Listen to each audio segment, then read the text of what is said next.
Today's episode is brought to you by Craftsy. Calling all crafters. Are you ready to dive deep into your favorite crafting projects and learn new techniques along the way?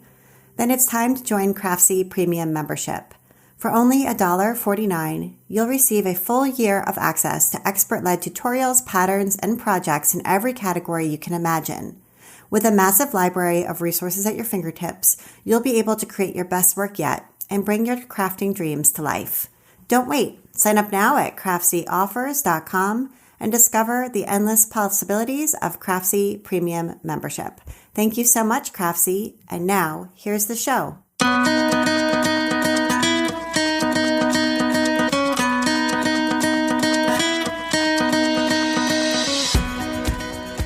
Welcome to episode 242 of the Craft Industry Alliance podcast. I'm Abby Glassenberg.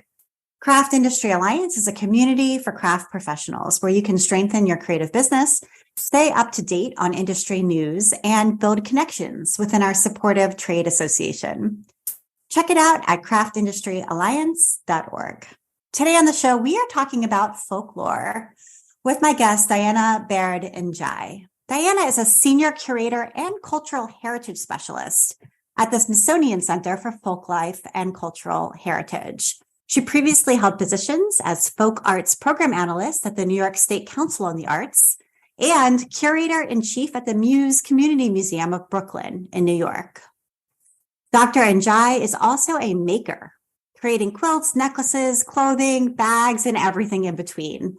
As a maker, her focus is to provoke conversations and contemplations around identity, heritage, healing, and the social terrain in those of the diaspora.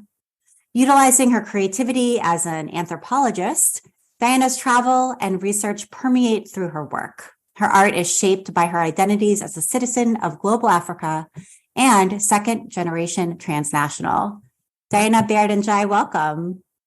Thank you. Thank you so much, Abby. I want to tell you how delighted I am to be on this podcast because I love your work. I love the work of the Craft Industry Alliance and follow it very closely. So that's great. Thank you so much. Thank you for being a member. And I also love your work. So I'm very excited to talk to you. I am a big fan.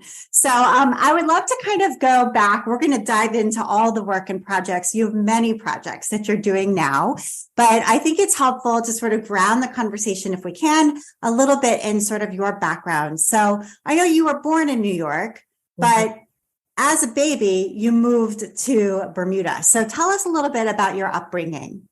Okay, well, it's interesting because I have to start actually before I was born. My parents both moved from different parts of the Caribbean. Actually, my mom was from Guyana and my dad was from Barbados, and they moved to this country, I believe, around the end of World War II. In 1945, and my granddad was actually a goldsmith, and in Guyana, in South America, he moved around from Guyana to what was then British Guyana to Suriname, to French Guyana, and he worked with people who procured gold, and he made jewelry for people in the Afro-Guyanese community of Georgetown, which was the capital. And so actually my mom grew up with him being a maker and being a craftsman. Yeah. And so I guess some might say I come by it honestly, my love of craft. I was born in New York City, but was only 5 months old when I actually went to Bermuda. My mom was helping my dad through school, and my great aunt, who's like my grandma, brought me up Bermuda, which was wonderful. I could not think of a better place to grow up around, the water and the great climate. And Bermuda then was like a little small island town. Interestingly enough, Bermuda at the time was very segregated, and I did not know that was the case. I just thought that Black people lived in Bermuda and everybody else was a tourist, or, it was only after I got to be an adult and actually went back to do research there, I realized, oh my God, there was a whole other world there. But we were around nature, and we were around plants, and, people were always using plants in the work that they did, whether it was decorating with flowers or culinary arts or whatever. So, it was a very big formative experience. When I came to the States, I was in the third grade, Okay. and I always loved to make things. I have a lot of fun. After I came back to the States, I would go back to Bermuda during the summers. So I'd go to like the Francis Sewing School. That was a school where I really learned to sew. And my great aunts and my elders were always making stuff. They'd sit by the window and they'd crochet and they'd sew. Gave me a pin and a needle to sew, a pin to sew through fabric with. So that was another thing. And But you went to a sewing school while you were there in the summer. Right. And what was that experience like? What did you make there? What did you learn there? Oh my God. Well, basically it was the basics of sewing, how to put a zipper in, how to put a hem on, how to make a basic I remember it was a top and a little skirt that I made, and it was pink cotton. And what I remember most about it was really hard to make. And so my and it wasn't what I thought it was going to be, but my elders helped me through it, and it was just a wonderful experience with that. And then I continued to make stuff. I made my own playing cards one summer, and another summer I put together leaves and made stuff out of leaves, but it was always something crafty. So I grew up with that. Yeah. Yeah. And when you got ready to go to college, so you were in high school in the States. What were you thinking about doing at that time? Or what were you like in high school during that period?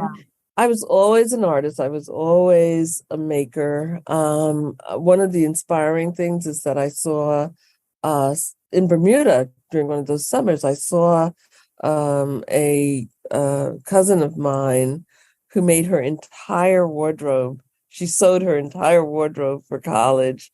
And I said, oh, I want to do that. So throughout high school, I sewed. I was a fashion design major. We had a wonderful lady, Miss Perlock, who was our home ec teacher, and she had worked on 7th Avenue. So she taught us to say bonnet teller rather than bonnet teller, but she told us about, the fashion industry. And then during the summer, I had the great privilege of being part of a program called Holyoke Arts and Culture, where I worked with Zelda Wynn Valdez, who's finally gotten her due as one of America's premier couturiers. And she made clothing she made the first bunny outfit. She designed it and made it. For the Playboy. Yeah. But she also made clothing for everyone from Mae West to Diane Carroll, Last Night in the Pips. So she was like the go-to person for many people in the entertainment business. And she had a salon on 57th Street, but in her first retirement, she worked with us, with the group of us, to really show us how to do couture sewing and to design. So our little class actually went up to the World's Fair in Montreal and designed and modeled our own clothing, our own collections, which was just amazing. Yeah, what an experience. You're a part of history, really. Yeah. I mean, as I grow older, I realize how much these things, are. Yeah. But so when I went into college, I was really wanting to go to Pratt, and I really wanted to go into design. But at the time, I actually got into NYU in their liberal arts college, and I got at the time I got a scholarship, which was great. And so, but I couldn't do art, So I said, well, I am going to major in anthropology because then I can study and I can study the clothing of the world. And it's actually interesting because that's what I've done all my life, Right, exactly. And I'm always fascinated by people who know that they want to do something that's a little bit different in college. Like when I was a history major in college. And when I went to college, I didn't even really know what anthropology was, much less deciding for that to be my major. Was there, a class or a specific experience that you had that you were like, oh, I see how this works. This is for me. Yeah. Well, actually, what happened was I said the closest that I thought was history of art. Sure. History of art was really European history of art. It had nothing to do with, anyone. It had one little chapter or one little class on what they call primitive art, and it was like denigrating it and so on. And I said, I don't want that, Mm-hmm. So I figured, well, anthropology and, that's about culture and Right. other stuff. Okay. So that's how I ended up in anthropology, and not realizing that, there were a lot of other family ties and things to anthropology. My dad was a sociolinguist, and, Mm. and the other thing is that my mom had a dry cleaning store. This is really important. In high school, my mom had a dry cleaning store. And so I had to work at the dry cleaning store every weekend and during the year. And so because I had sewing skills, I was the repair lady. Mm-hmm. And so I would repair everything from zippers to hems, and it was something. And I would do like slight alterations. So that was also good.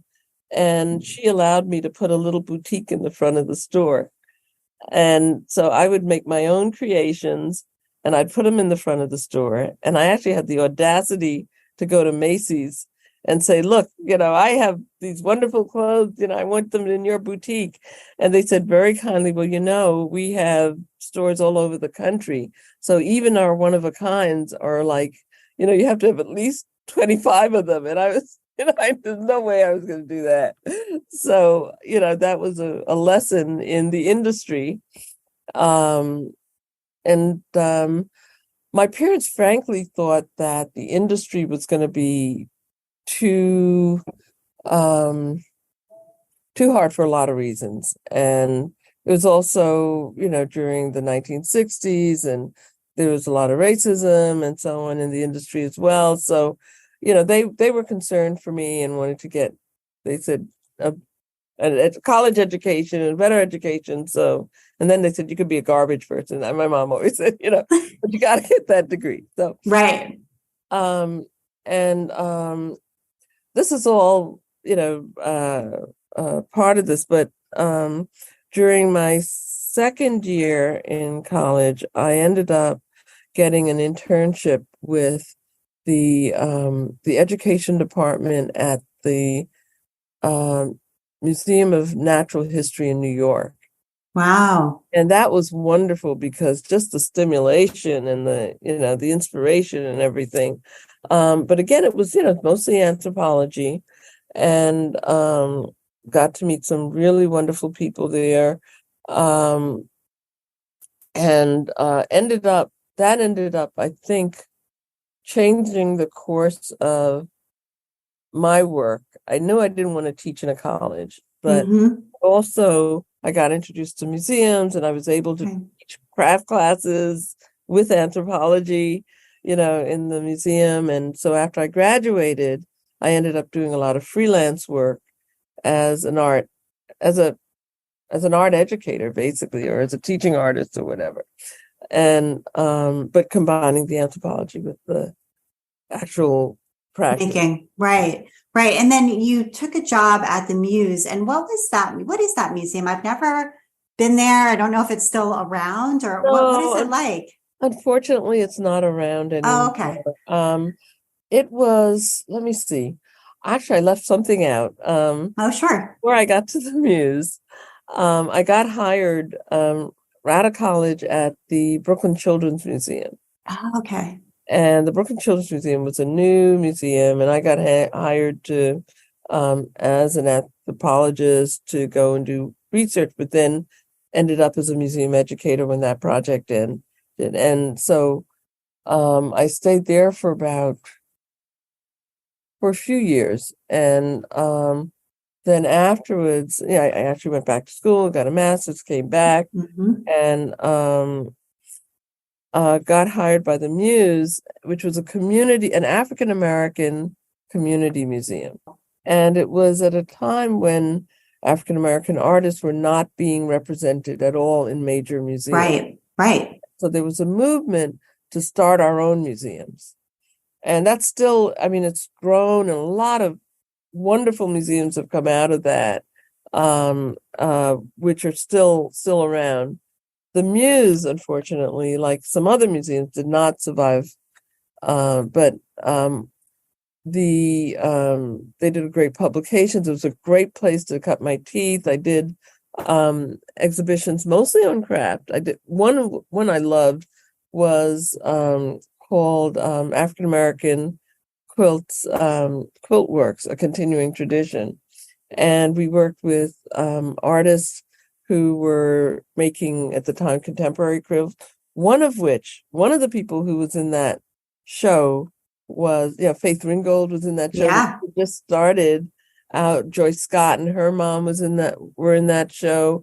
We had quilts from the Georgia Sea Islands, which were the African American strip quilts. Michael Cummings, who's just won a National Heritage Award, was also in that.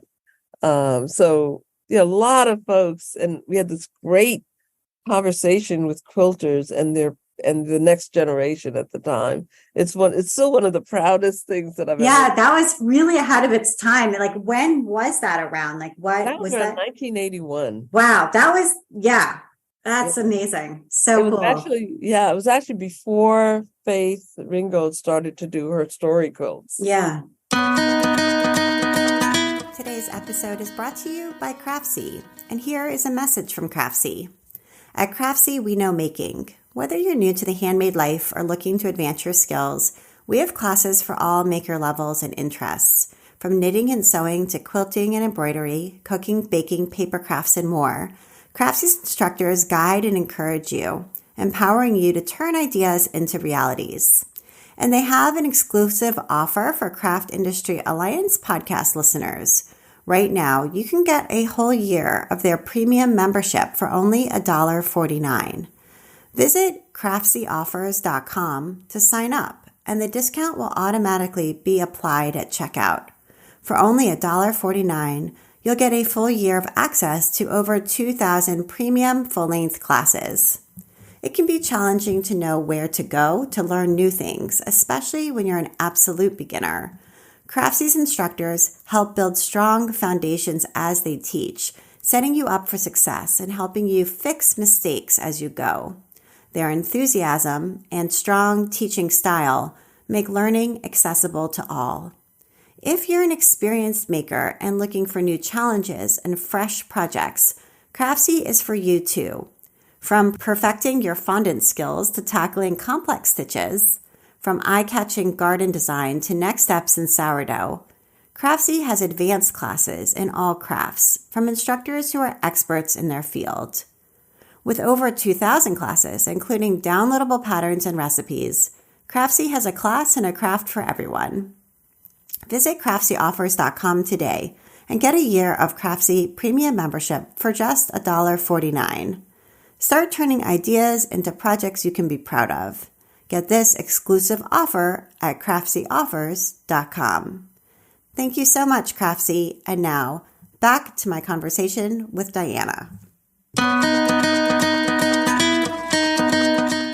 I also had quilts in the show because it was a small enough museum that, as a maker, I was also able to put a few quilts in. It's really funny because Faith Ringgold was a great mentor to me at the time, but I was so shy and so unsure of myself. So this is something for young people to remember, that I was in a show, I remember it was called Home, and I ended up doing something that was really just out of being nervous, did something that was really kind of derivative, and I really didn't like it that much. And I was so embarrassed that I didn't get in touch with her again because I was like, oh my God. And now I think of it and I could kick myself. Luckily, I continued making stuff and continued, making art alongside of the other kind of curatorial work. The second thing was something else that has followed me through life, which was a show that actually traveled, and it was called African American Arts of Adornment. And we featured Joyce Scott's work again, and we featured some of Faith Ringgold's work. We also had Corinne Simpson's work and some of her photographs. I mean, a lot of people who are now very well known in the art world, Marilyn Nance's photographs. And it was really about the world, both fine work made by makers who are jewelers and who made wearable art. And I'm looking at it now. We had Zenobia Bailey's work, Marvin Sin, Jinga McCannon. I mean, when I look at it, again, a lot of folks who are still around and doing great work. And that traveled around New York State. And so from there, after I got hired by the New York State Council on the Arts, that was a different role. Yeah. What was that like? I feel like that is a very different role than working at a private museum when you're working for the state in that way. Yeah. Well, the good part about it was that I was able to work with a lot of different organizations, both community organizations and museums and so on. And it was a grant making organization. The folk arts program was just starting. So Robert Barron was the very first New York State folklorist. And, we traveled throughout the state, just meeting people and seeing organizations and helping them to formulate exhibitions in folklore and folk art. And I should mention what folklore and folk art are. I was just going to ask, because I feel like that word folklore in some ways suffers from the same problems that the word craft suffers from. And people shy away from using both words when they really shouldn't. But I don't know if that resonates for you, but that's kind of how I feel about both of those words. Oh, yeah, very much so. First of all, let me say what folk arts, how I see folk arts. It really is the expressive culture of communities. So, when whether it be the baskets that are made, in community and in Mount Pleasant and, the Georgia Sea Islands, or, urban graffiti art, or culinary arts, the things that are made within a context of community. So they may be made in a little workshop where there's an apprentice, right? And this has been passed down from generation to generation. Or it can be the kind of thing that you learned from your parents or from your aunties and uncles. And, but the main thing is that it's learned within a community that gives meaning to that community. So that's what folk arts are, and why do you think that word though then gets sort of a negative connotation, or sort of something that people sort of don't want to ascribe to the work that they're making? Okay, because there's a few reasons, and it's interesting because particularly in the Black community and the African American community, what would happen is that you get people who were academically trained fine artists. Well, and I hate that fine folk distinction too, but they were academically trained painters or sculptors or so on. And because they were Black, their work would be categorized as folk art. Mm-hmm. And folk art meaning self-trained or, less than, or, I mean, there were a lot of connotations there that had to do with being, oh, well, as my daughter sometimes, she tried or he tried, but not, not excellence. And that's very far from the truth. And it's very far. But also people would get mischaracterized as folk artists, who had an African aesthetic, for example. And it was like primitive art. And sometimes they'd say primitive and folk art. Again, these are terms that say, well, you're not quite up to the standard, but it's interesting art. And then the other part of that is that I also don't like is outsider art. Okay. Art made by people who've learned outside of the academy, but it also had connotations of people who were on the fringes of society, like, the crazy neighbor who put stuff in the yard, and there's more of an understanding of that, but there's still some of these terms that are really denigrate the work that people do. And so I do understand why folk art gets caught in that.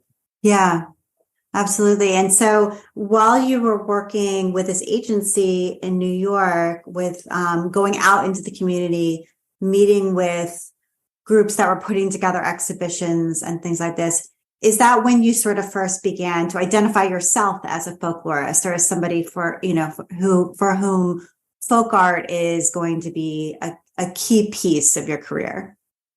Yeah, I would say that that's the case.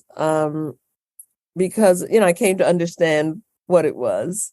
And I actually, I guess first owned myself as an anthropologist, but also as a folklorist.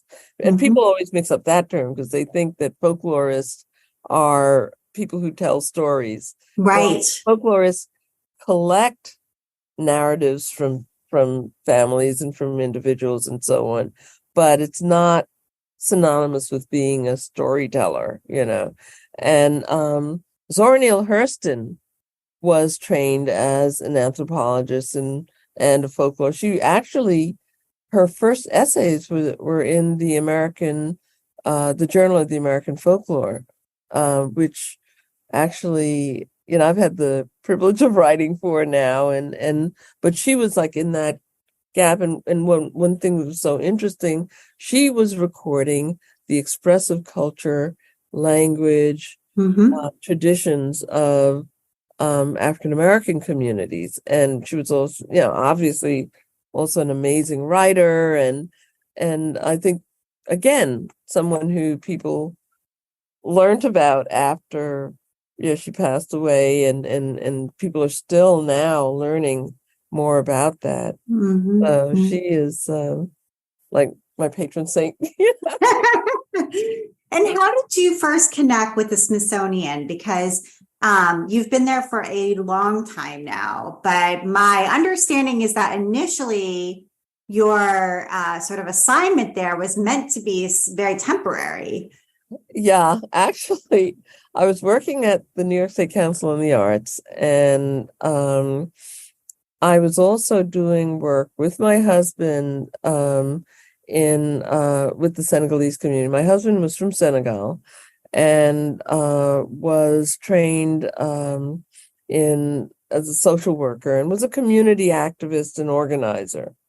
And so I know years ago, when people from Senegal first started coming to the United States, many of them went to New York, and many of them were sending money back to their families in Senegal throughout a very bad drought. So they would do street vending Mm-hmm. And my husband at the time, his day job was working at a bank, but then on weekends and evenings, he would go and he would do kind of literacy training, help them with papers, help them when I remember when it was around the time of the AIDS crisis, and he would talk to them about, what that was all about. And so he'd do a lot of general things, but also um, we started, looking at the culture of the folks who were coming over, and it was so interesting because they're basically taking structures and traditions from home and recontextualizing them in these apartment buildings. And he came up with the name, well, these are like vertical villages. And so, we actually wrote about that a little bit. And as an anthropologist, I was like, oh my God, this is amazing. And Meaning like you'd have an apartment building, that's the vertical part. And then right, each of the different sort of functions of society would be housed within. exactly. It was amazing because you'd go to, these, and they were single room only hotels. And, once one person came over, then they'd bring their families, and so replicating what was an immigrant experience for a lot of people, right? So there was one woman who came over, and for example, she set up a restaurant cooking home cooked food in her apartment. And so people would come up there and they would pay a fee, and she would give them boxed meals, but home cooked meals, or they'd eat there. And then she'd set up like a telephone where they could make long distance calls, and then she'd get videos from home with the news, and she'd have it on a screen. It was a time when there were videotapes. So it was like that was the restaurant. Right. And so there was another guy who was a barber, and he set up because he knew the way that Senegalese men like their haircut. So that, he would do that. So it was really like a vertical village. And so in the so I learned a lot about Senegalese culture, just being there. My husband was from a very traditional family as well, who was known as bearers of tradition. So, uh, my boss heard that the Smithsonian was looking to do a program on Senegal, and they were trying to find a curator to do it. And so, he had recommended my name to the director here, Richard Curran. And and I said, well, I can't do it without my husband being along, because he's the person who has the connections and so on. And so we ended up both coming to the Smithsonian. We did several months of field work in Senegal and lived there for a little while, and then came back and brought 75 we interviewed almost 300 people, but we brought 75 artists and traditional artists back to the Smithsonian for the Smithsonian Folklife Festival. And it was really wonderful. If you've ever been to the Folklife Festival, I have. yeah, it's almost like It's an incredible experience. yeah, it's almost like creating a community of practice of artists from different parts of the world, right? On the National Mall, right? Oh, Yeah. And how long had the Folklife Festival been going? I mean, I grew up in BC, and so I would go with my mom, and just remember it so well. But I don't really know the backstory. Like, had that been happening for a long time prior to your arrival? The first Smithsonian Folklife Festival was in 1967. Okay. And then it was mostly music then, but it was also the secretary at the time, Dylan Ripley, wanted to make sure. Well, he said, he wanted to take the objects out of their cases and have them sing and have make a connection between the people who actually made the stuff and did the stuff and performed the stuff and the stuff that was in the museum. Right. So on the front lawn of the Smithsonian, and during the bicentennial in 1976, it was a tremendous festival. It was like, I wasn't there, but I just reading from, looking at the tapes and looking at the things, it was 3 weeks long, or it was really, really long. I don't know how people could do that. Not even, it was more than 3 weeks long, but it was a continuous stream of people coming from all over the world who had roots who had roots in other places, but were in the United States. So there were sections called Old Ways in the New World. And, people who were keeping traditions alive from where they came. They had folks from Appalachia, folks from the South, folks, all of these wonderful traditions. And so then actually it became an annual thing. And I knew about it when I was working at New York State Council on the Arts, but I never got to go because it was right at the time we had our grant rush. And so I'd always be like filling out processing grant applications. So my first Folklife Festival was actually the one that I worked as a curator. But it was something that just really was something I'd almost dreamed about and just fell right into what I wanted to do. And so after the festival was over, Richard said, "Well, you want to stay?" And I said, "Yeah." And I did not expect to stay for a really long time, but here, 33 years later, I'm still here. And I have a colleague who's retiring after 43 years at the Smithsonian. So Smithsonian, a lot of folks stay a long time. And you're a curator, and I wondered if you could explain that word gets thrown. Speaking of words, that word gets thrown around a lot now, right? Yeah, it's always, a curated collection of X, Y, and Z. I feel like it's just all people say that all the time. But in your understanding as curator, what does it actually mean? Okay, it's funny because it became a buzzword a few years ago, and all of a sudden everybody was curating everything.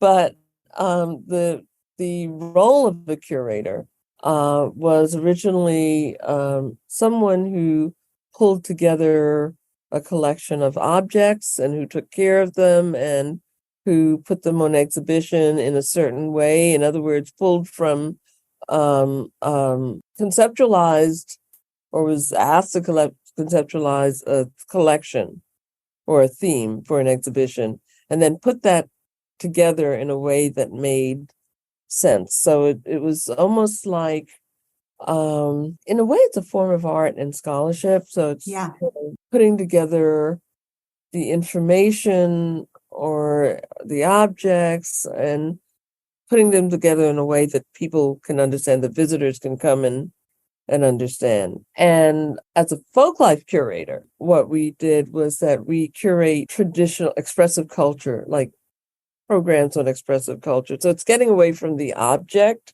Mm-hmm. And we basically curate an event that allows people to come together and showcase their work, but also talk to people and to showcase the traditions of a community. Mm-hmm. So, like when I came to do the Senegal program, the kinds of things that I was thinking about was, okay, how can we best show how the traditions of Senegal permeate everyday life, both in Senegal and a little bit here when people come here, mm-hmm. And how can we kind of convey that? And what are the traditions that people are practicing that allow them to identify as a community? And, it's like a conversation. Right. And on the other side of that conversation are tourists, visitors, people who just happen to be there that day, who maybe traveled from far away or maybe just nearby and stumbled upon this. And here they are and are interacting with in some way, taking in what you've presented. And that's a really interesting conversation and exposure sometimes for the very first time to something completely different and new to them. Yeah. So it's in a way for the visitors, it's kind of a cultural education. It's people have said that, wow, well, it's like, being transported to another place and where you can meet people without, for the price of a metro ticket, Right. but also for the artists, they're often meeting people from other places because, with the Folklife Festival, we often have people from two completely different worlds, two completely different communities of practice who come together. So at the hotel, they're getting to meet people they never thought they would be meeting. I Right. remember and finding out sometimes connections that they never thought that they would make. And I mean, there's so many instances of that, and folks having experiences where actually their minds were changed about people because wow, I didn't know that person was so much like me and had the same kind of family experiences, and and we make different things, but we're all makers, or we perform and we're all performers, and we all are excellent at our craft and want to pass it down to our kids or around. So that's one of the things that I think that the festival hopefully does for the people who come, and hopefully that it's in a respectful way, not like during the 19th century, there were these fairs, world fairs and things where people would be basically imported to a completely, And on exhibit themselves. Yeah. Right. And at best, this is not that. This is not that. This is more of I compare it to like an artist residency, for cultural residency, but also for an opportunity to share. And as I said, at its best, that's what it is.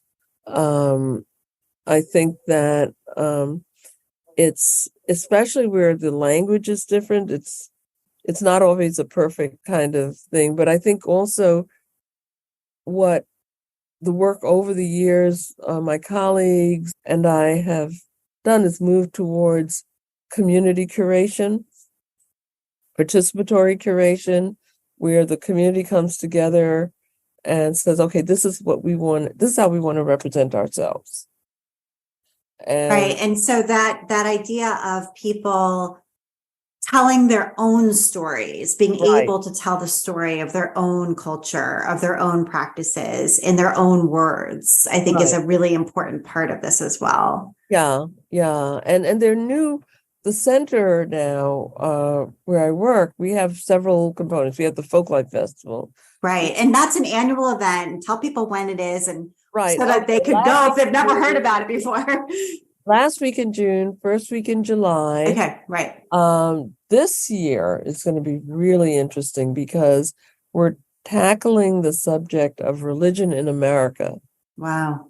And, one of the and there are a lot of conversations to be had about, belonging at who belongs at the table, but, how to create a community that's a community of belonging, a larger community of practice, but also really learning about the traditions of other communities, because most communities have traditions of worship, but they may be different, but the idea of worship and the idea of coming together in communion and community, those are things that people share throughout the world. And so how can we have those important conversations?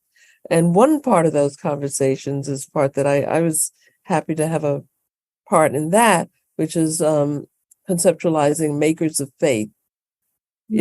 So whether it be the clothing that's worn in liturgy, the prayer shawls, or whether it be the decorating an altar, or creating the pews for, a church or something. These are all things that makers do, and many times as a form of worship. Right. Exactly. Absolutely. That's so interesting and really does inspire a lot of handwork. And you think about illustrated Bibles, and there's just so much that, is inspired by faith. The calligraphy, Right. Torah, and, it's all sorts of wonderful Absolutely. things. And so that's going to be one thing. And then the other one is a program on the Ozarks. And it's going to be on the culture of the Ozarks. And it's so interesting, if you think about one of the things that the festival tries to do is to eliminate stereotypes. Mm-hmm. And there are a lot of stereotypes about mountain people in America. Yes. And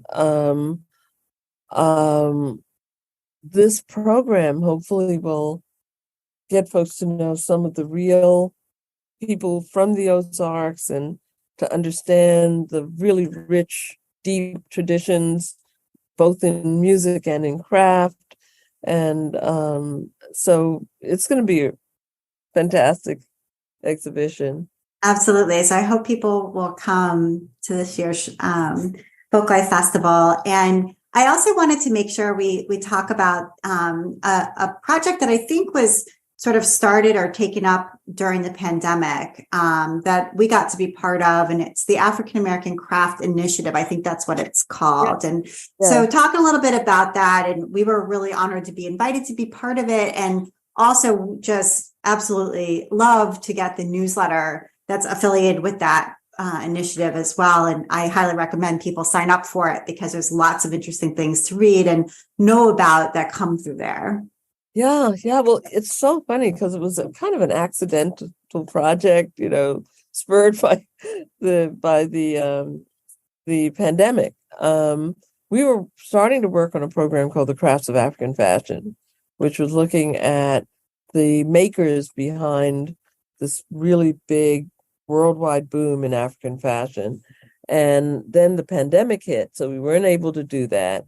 But as a maker, again, in the community of practice that I belong to, which is, makers and we've been talking a lot about how there were like 5 people that everybody knew as African American crafts people. So there were about 5 people that, got all the awards, and deservingly so. But, we kept on saying, but there's other people here. And like one of the artists, Marvin Sin, for example, he said, we always get called when there's a conference or something at museums to be vendors, but never as artists, never recognize, and then I talked to other people from the larger craft community who was saying, we just don't know that there are any artists. So if you go to all sorts of craft shows, including the Smithsonian show, and you see like not anything near to the representation of the number of artists that there are. And it coincided with the reckonings of, that with the Black Lives Matter movement. And so organizations, national organizations were saying, well, we've got to do better, and we've got to change our board, but who and where, and so we put together a series of convenings. The very first, because we always talk about, no folklore without the folk, or nothing about us without us. These are the principles.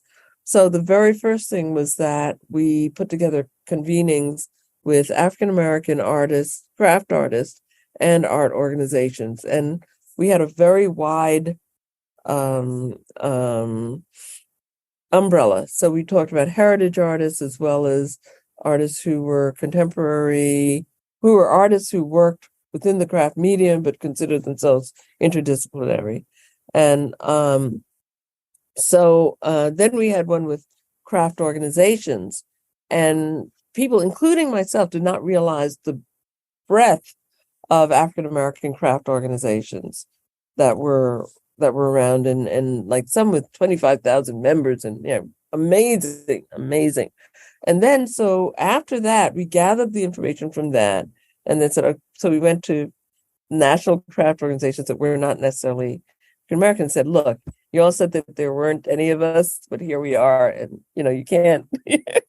So here's we know that we're out there, and so that has grown and has continued past the pandemic, and has grown into a project where we're working in partnership both with African American individuals, organizations, as well as with national craft organizations. So to say what's coming up, we just entered into a partnership with, well, first the American Craft Council. We did some wonderful articles that were shared.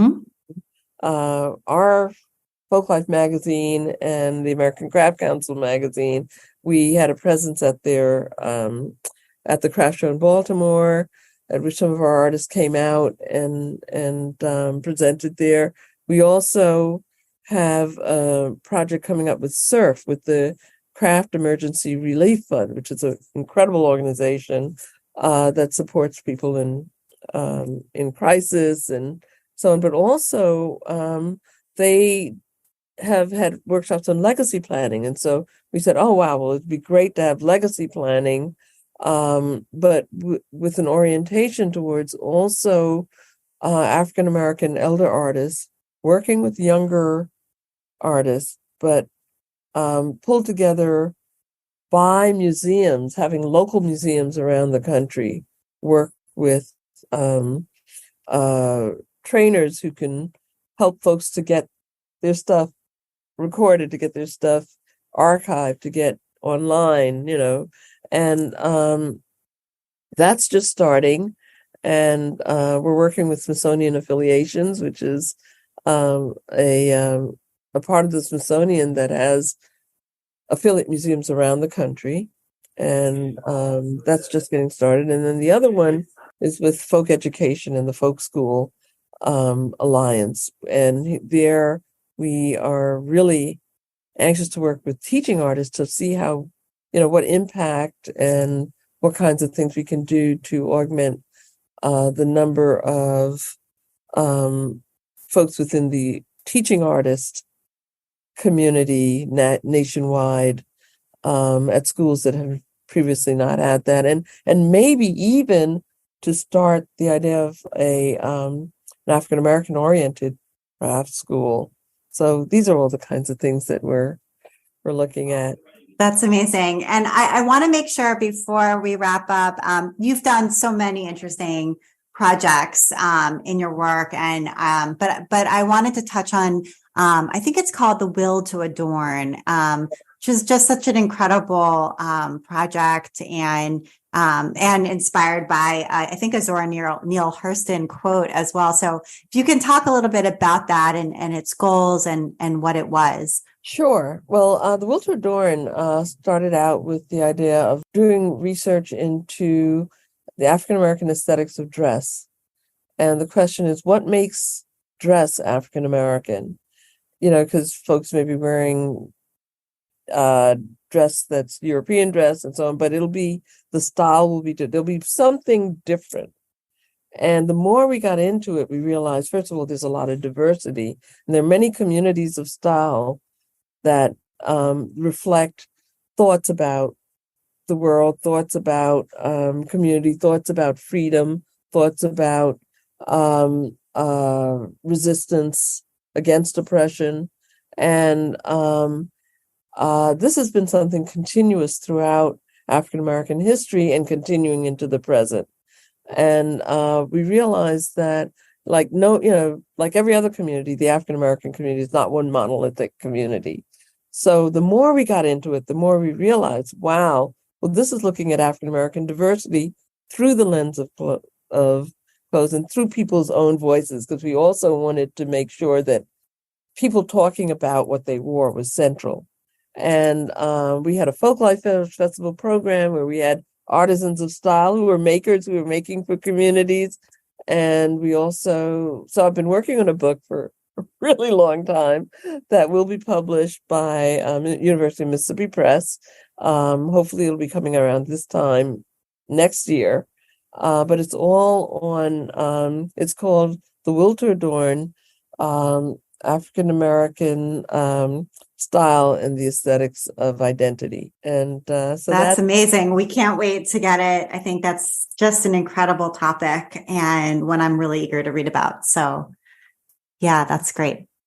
Thank you. Thank you. Yeah. So, Diana, this has been, we could talk all day. There's so much to talk about, but I just wanted to say thank you for all of the work that you are doing and have done. And I'm so glad to be connected with you and to continue to learn from you. Oh, same here. Thank you. Thank you so much, Abby. And again, I really appreciate the work that you've been doing and that you continue to do as a maker, especially but also as a folklorist to really help us to become not only better makers, but become better business people. Yeah, absolutely. Well, this has been great. Thank you so much, Diana. I really appreciate it. Thanks. And you've been listening to the Craft Industry Alliance podcast. I'm Abby Glassenberg. Today's episode was brought to you by Craftsy, calling all crafters. Are you ready to dive deep into your favorite crafting projects and learn new techniques along the way? Then it's time to join Craftsy Premium membership. For only $1.49, you'll receive a full year of access to expert-led tutorials, patterns, and projects in every category you can imagine. With a massive library of resources at your fingertips, you'll be able to create your best work yet and bring your crafting dreams to life. Don't wait. Sign up now at craftsyOffers.com and discover the endless possibilities of Craftsy Premium membership. Thank you so much, Craftsy. Craft Industry Alliance is a community for craft professionals. When you become a member of Craft Industry Alliance, you get in-depth coverage of craft industry news, the opportunity to connect with fellow professionals for advice and support, and access to an educational library filled with ideas, tools, and resources to help you as you build your business. Join us at craftindustryalliance.org. Thank you so much, and I'll see you next time.